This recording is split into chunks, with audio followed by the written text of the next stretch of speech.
I get so many pieces of mail asking for money.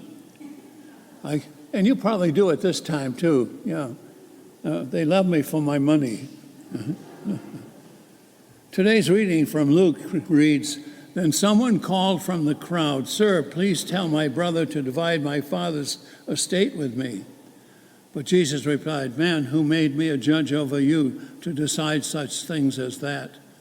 Beware, don't always be wishing for what you don't have, for real life and real living are not related to how rich we are.'"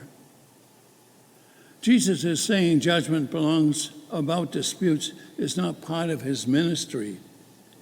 At the time of Jesus, the brother requesting the division of the inheritance would be seen as greedy.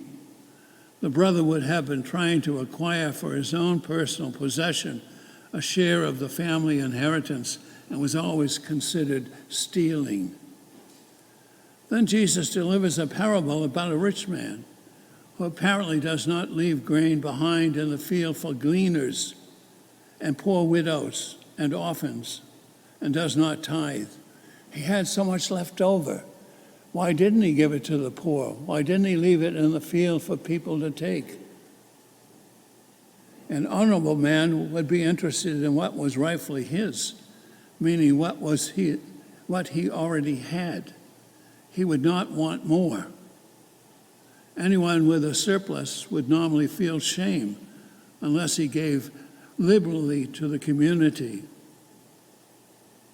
By keeping everything for himself and refusing to act generously, the rich man in the parable reveals himself as a dishonorable fool. The lesson for us today is, what do we do with our surplus? And why do we have a surplus in the first place? If we were to look in our closets, attics, and basements, we would find many possessions we no longer need. We might even ask ourselves, why did I buy these things in the first place? If I were to die today, I imagine all my possessions placed in a yard sale. Many items would have meaning only to me, such as pictures and notebooks. People would probably say, "There's a lot of stuff here," or "What a lot of junk." So much for my prized possessions. And what about my money tied up in tomorrow? Pensions, IRAs. Well, my neighbor needs help today. I tithe on my income.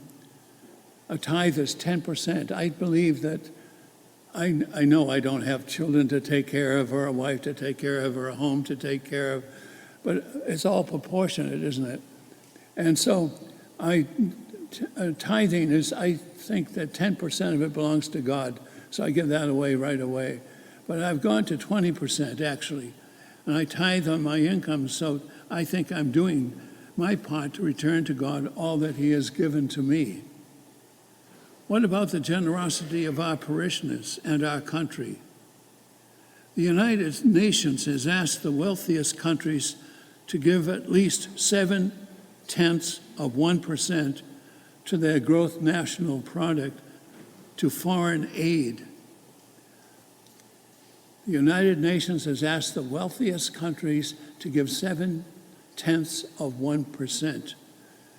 We think that we give a lot of stuff or a lot of money away. Under this administration, they keep printing it, but anyway, that's another story. But do you know that America ranks dead last in giving to the other nations? We give 0.1%, not 0.7%. We dead last in our giving. Everything belongs to God, so everything must be for a good cause. And if we have not been generous in our lifetimes, God will compel us to give those things away, for someday we too must go. I think of one famous person. How come I can't think of a famous person right now? Anyway, he was on his deathbed, and his last words were, "Either this wallpaper must go or I will go." And he went. Oscar Wilde.